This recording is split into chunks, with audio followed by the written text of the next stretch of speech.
Hello, aujourd'hui, on se plonge dans l'une des affaires les plus glaçantes des États-Unis. Au passage, s'abonner n'est pas un crime, alors abonne-toi sereinement. Si le monstre ne se cachait pas dans l'ombre, mais derrière une porte que la police a déjà refermée, un homme discret, un voisin banal, et pourtant 17 victimes, des signaux ignorés, des erreurs irréparables. Aujourd'hui, je vous raconte l'affaire de Jeffrey Dahmer.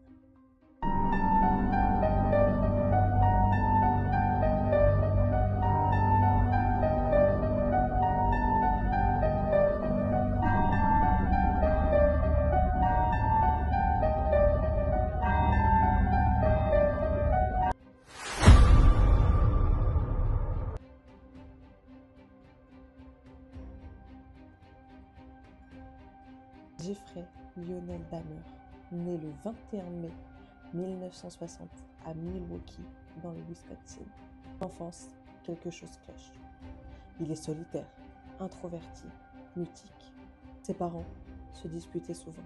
Jeffrey s'isole et développe une fascination troublante pour la mort. Il collectionne des animaux morts, dissèque des carcasses et en observe les os. Personne ne s'inquiète vraiment. Pourtant, les signes sont déjà là. À l'adolescence, il commence à boire beaucoup.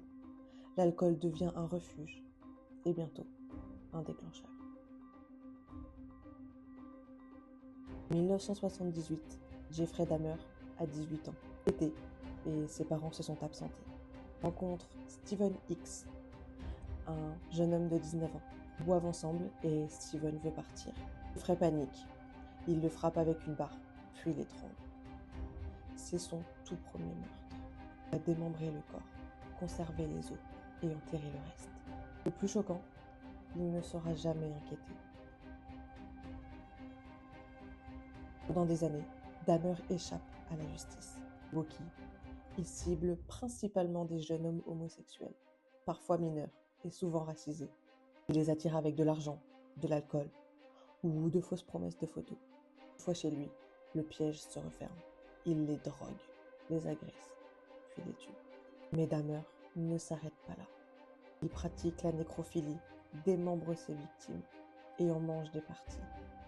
Il conserve aussi les crânes, des organes et les photos. Et tout cela dans un immeuble habité. C'est ici que l'affaire devient encore plus dérangeante. En 1991, un adolescent nu et désorienté s'échappe de l'appartement de Dahmer.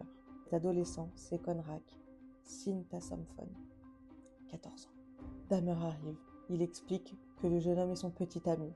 Les policiers le croient. Il ramène la victime chez son bourreau.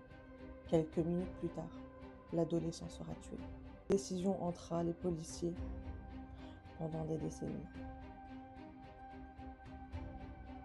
Le 22 juillet 1991, une autre victime, nommée Tracy Edwards, s'échappe. Cette fois, la police insiste. Les policiers entrent et en plus de sentir l'odeur nauséabonde, ils découvrent des photos de cadavres, des restes humains et un réfrigérateur contenant des organes. Les policiers sortent traumatisés. Jeffrey Dahmer est arrêté. Il avoue tout. Comment il a tiré les victimes, l'abus des corps, les photos, le démembrement et comment il cuisinait certaines parties des corps. Pendant ses aveux, il reste calme, sans émotion. Au procès, Dahmer plaide la folie, mais les experts sont formels. Il savait ce qu'il faisait. Il est reconnu pénalement responsable et est condamné à 15 peines de prison à perpétuité, soit 941 ans. Les familles des victimes prennent la parole. Leurs mots sont déchirants.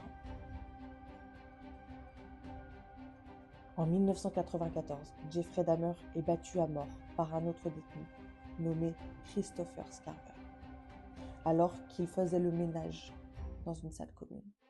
Christopher l'a abattu avec une barre de métal. Sa mort est survenue 3 ans après son arrestation. Il est alors âgé de 34 ans. Pour certains, c'est une justice. Pour d'autres, une fin trop facile.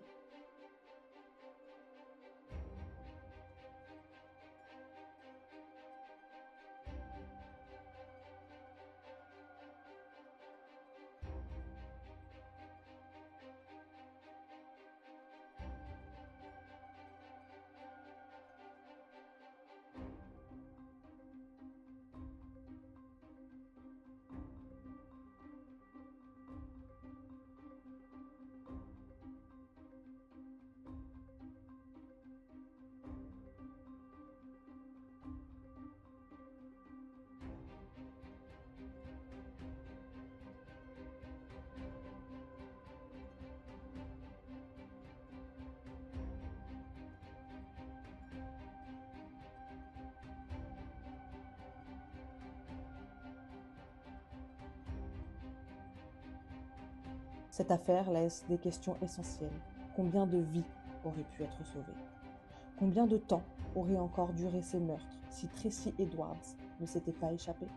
Tout aurait pu être différent si la police avait écouté et si les victimes avaient été prises au sérieux.